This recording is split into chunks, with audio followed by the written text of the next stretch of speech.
అండి. నమస్తే మేడం. ఇప్పుడు ఉచిత బస్సు పెట్టారు కదా, మీకు ఎలా అనిపిస్తుంది? అంటే మహిళలకి ఉచిత బస్సు సర్వీస్ అయితే అందుబాటులోకి తీసుకొచ్చారు కదా, మీకు ఎలా అనిపిస్తుంది? మేడం మహిళలకైతే చాలా సంతోషంగా ఉన్నారు. ఫ్రీ బస్ పెట్టినందుకు హ్యాపీగా ఫీల్ అయ్యి వాళ్ళు మహిళలు బాగా వాళ్ళకు అనుకూలంగా మంచిగా ఎక్కడ పడితే అక్కడ ఫ్రీగా వెళ్తున్నారు. మహిళలకు చాలా హ్యాపీగా ఫీల్ అవుతున్నారు మహిళలు.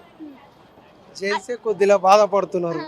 వాళ్ళకేమంటే మహిళలు ఎక్కువడం వల్ల జెంట్స్ మాకు సీట్లు దొరకలేవు అని ఒక బాధపడుతున్నారు. వాళ్ళకంటూ ఒక సపరేటు వెహికల్ సపరేట్ ఒక సీట్లు ఇప్పుడు రిజర్వేషన్ లేడీస్కి ఉంటాయి. జెంట్స్ కూడా అలా చేసేస్తే బాగుంటుందని నేను అనుకుంటున్నాను మేడం. అంటే ఇప్పుడు ఉచిత బస్ మహిళలకైతే పెట్టారు కాబట్టి ఇప్పుడు మహిళలు అయితే చాలా సంతోషంగా ఉంటారు. చాలా సంతోషంగా ఉన్నారు, ఎక్కువ ఎక్కుతున్నారు కూడా. ఇప్పుడు బస్సెస్ ఎలా ఉన్నాయి? బస్సెస్ ఇప్పుడు ప్రస్తుతానికి అయితే పర్వాలేదు మేడం. కొత్త బస్సులు కూడా రిలీజ్ చేశారు గవర్నమెంట్.